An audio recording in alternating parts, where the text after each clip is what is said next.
Hathaway सर्वविघ्न विनाशाय सर्वमंगल Hathaway Parvati वीरपुत्राय गणेशाय नमो नमः। अथ पंजिका श्रवण क्रम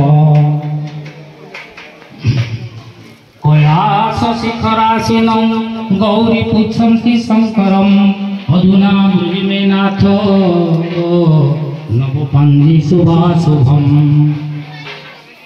श्री शंकर उवाच शंकर कौशल शुण देवी प्रवक्ष्यामि नवपञ्जी शुभाशुभम् यस्य श्रवणमात्रेण दिव्य ज्ञान लभे नरः।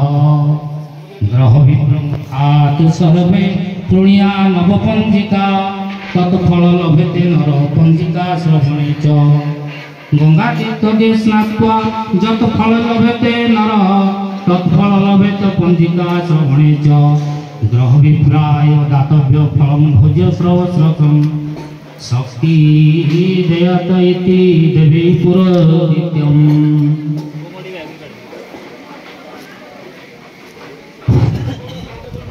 श्री श्री दिव्य सिंह देव महाराज 68 और 69 अंक स्वाधीनता दिवस स्वाधीनतार 77 78 79 वर्ष प्रवेश। सत्य युगावध 17,28,000 वर्ष। त्रेता युगावध 12,96,000 वर्ष। द्वापर युगावध 8,64,000 वर्ष। कली युगावध 4,32,000 वर्ष कलियावध कली आज को 5,126 वर्ष भोग हो गले। भोग हवा बाकी अच्छा 4,26,874 वर्ष। ये संवत्सर रे पालकाधिपति चंद्र फल पृथ्वी शस्य संपन्ना शशि जे पालकाधिप शशि यदि चंद्र पालकाधिपति पृथ्वी शस्य संपन्न हो प्रतिपालकाधिपति मंगल फल शस्य हानि। राजा ए वर्षर राजा होछन्ति बृहस्पति। फल नृपाणां वर्धते नित्यं धन धान्य आदि संवत्सर जीव सुभिक्षम कुरुते मही। पृथ्वी बृहस्पति राजा हेतिबारु नृपमानक मध्यरे संपर्क रहिबो एवं सुभिक्ष दुर्भिक्ष दूर हो। मंत्री अभिफल मत्स्य देशे दुर्भिक्षम नगरे राजविद्रोह लक्ष्मी संवत्सरे नीलम भास्कर सचिव भवे। पुरोधास बुद्ध सर्वमंगल संपन्न नृपाणां मानवर्धन ब्रह्माणां स जयन्तः पुरोधास चंद्र जना। ग्रह विप्र चंद्र होचंती अति प्रबल वृष्टि स्यात् पृथ्वी पंख वर्षण। ग्रह विप्र चंद्र पृथ्वी रे वृष्टि एवं पंख वर्षण। परीक्षक शनि फल शनि परीक्षक दुर्भिक्ष मरण भवे नानादि रोग पीड़ा शस्य नाश। कर्ण फल मंगल जस्मिन् संवत्सरे चैव कर्ण भूमि नंदन वायु प्रबलता नित्यं करति कृषिनाश। डगर सूत्र नृत्यगीत विनोद नारायण हर्षवर्धन। तारण्य बृहस्पति फल सुवृष्टि शस्य बुद्धिश्च मांगल्य सर्वमंगल महत्।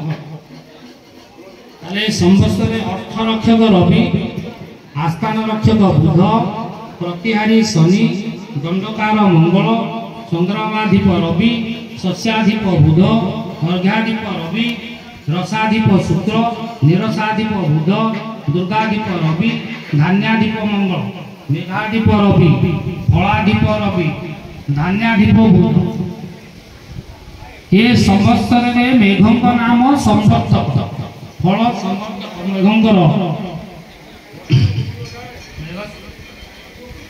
संवर्तक मेघ युवावस्था 5 पर्व सैन्य नहीं वृष्टि करेंगे उत्तर दिगरु गृह दक्षिण दिगे आस्थान कुष्ठद्वीपे कुशद्वीपे हैरावत हस्ती जलतली वृष्टि करेंगे दुग्ध समुद्र।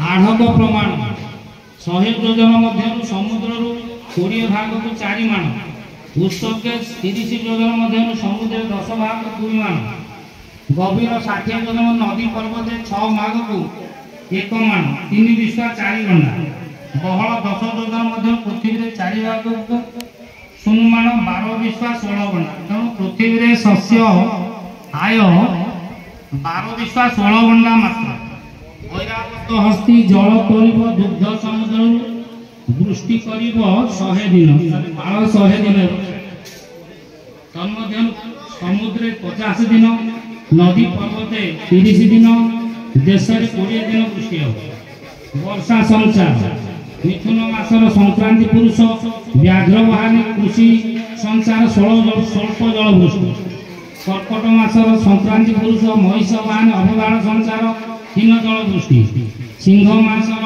संक्रांति पुरुष गजवाहनी नदी संचार बहु जल वृष्टि कन्या मासर संक्रांति पुरुष सिंह वाहन गाढ़ संचार हीन जल वृष्टि तुला मासर संक्रांति पुरुष वराह वाहनी नदी संचार बहु जल वृष्टि संवत्सर और देवमंडल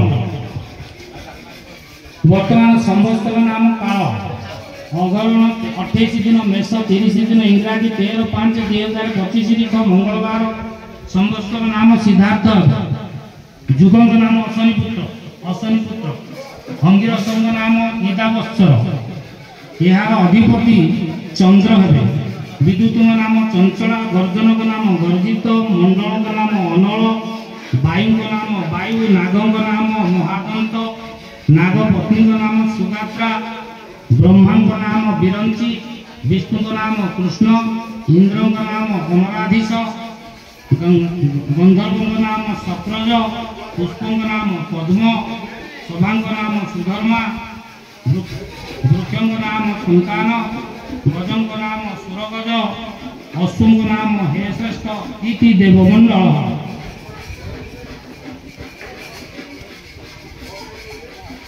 वैशाख आदि द्वादश मासर अधिपति और पालक निर्णय मेष वैशाख मासर अधिपति मंगल फल प्रचंड पवन